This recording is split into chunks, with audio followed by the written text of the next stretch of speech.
Hey y'all, it's Rick here with Uncommon Communion, and it has been a few days since I have recorded. I hope that things have been well for you. It has been a busy week for me. The election on Tuesday really kind of took it out of me. I've been kind of trying to recover from that sleep wise and just getting back into the swing of things. Also, I've been working on a little project, a photo project because my youngest daughter is graduating from college on Sunday, Mother's Day, and I found a great gift for her involving pictures.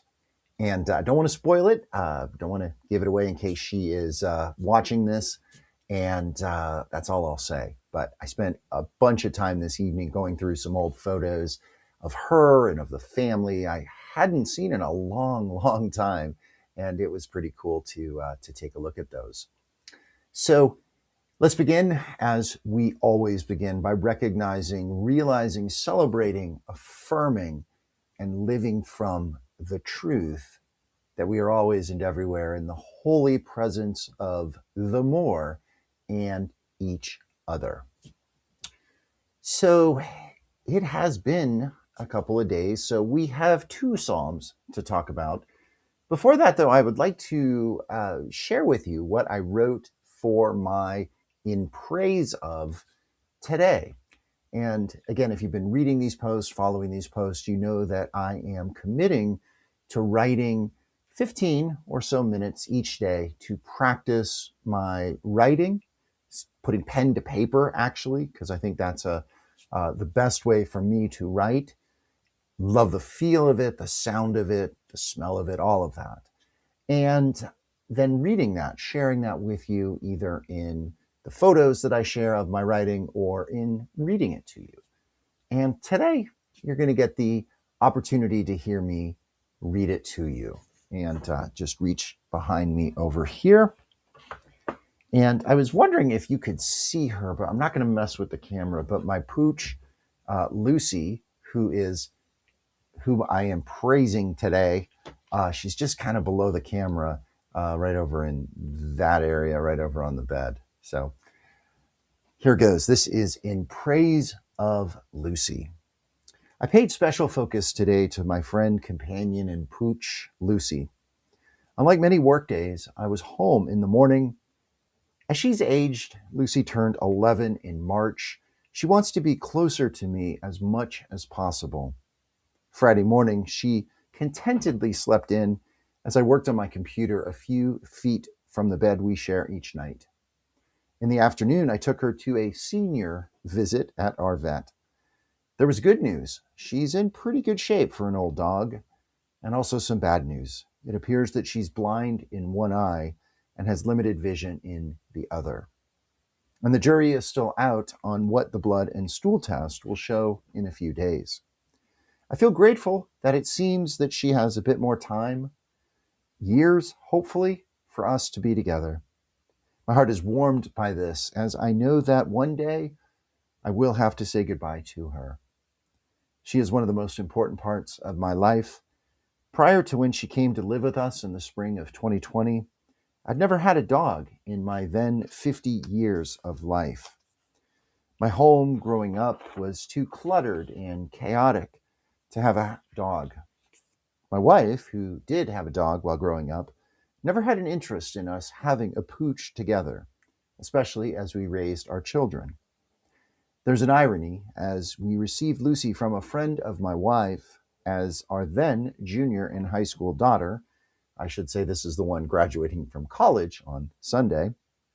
She begged us to get her a dog. From the moment we brought Lucy home from where she lived outside of St. Louis, it was clear that Lucy was more connected to me and my wife than to our daughter. Over time, my daughter wanted little to do with Lucy, especially as Lucy bonded more closely with me. Today, Lucy and I are pretty inseparable. I know at all times where she is in our home, and I suspect that she knows the same about me. Prior to receiving Lucy, I couldn't understand the love and deep affection people feel for their pooches. Now, after 6 years with her, and surely not having many more years ahead with her, I get the love, and I am glad for it. Yeah. So, yeah, that's kind of a tough one for me to write in the sense that, yeah, I know she's doesn't have, you know, years, hopefully, but we never know. And that means and that I'm just more grateful every single moment.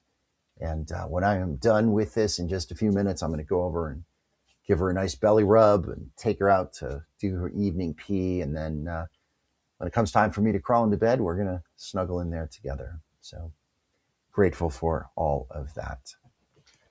We have two Psalms today, and one is 128 and 129. And 128 is the one I'm going to read to you because it's short. We're in a section right here with some really quite short Psalms. And I do want to mention 129. It's a Psalm that's kind of in the theme of what we've heard multiple times. Excuse me. Which is God, smite my enemies and, take them away and curse them, all that kind of stuff, right? This one, though, has, I think, kind of a very visceral image in the way it is translated in this indigenous version. So just going to read you part of the end, actually, of 129. May all who hate strong mountain Zion be turned back and hang their heads in shame. Let them be like grass growing up on a tiled roof that dries up and turns brown before it matures, leaving nothing for the harvesters to gather into bundles. Let no one passing by say to them, may grandfather's blessing rest on you. I bless you in grandfather's name. Yeah, that seems a very oddly specific image. I don't have the traditional translation handy to pull out and see what is that is described, but that that's striking. Yeah.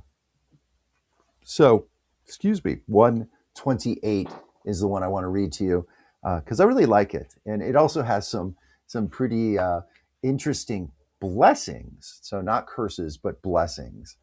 So here it is. Harmony and balance are a gift to all who have deep respect for grandfather and walk in his ways. Your hunt will go well, and your family will have plenty to eat. Harmony and well-being will rest on your lodge. Your wife will be like a vine full of grapes in your home. Your children will be like strawberries growing around the table. Yes, all who have deep respect for grandfather will be blessed in these ways. May grandfather's blessing come to you from strong mountain Zion. May you see the village of peace, Jerusalem, resting in beauty all the days of your life. You will live long and see your grandchildren.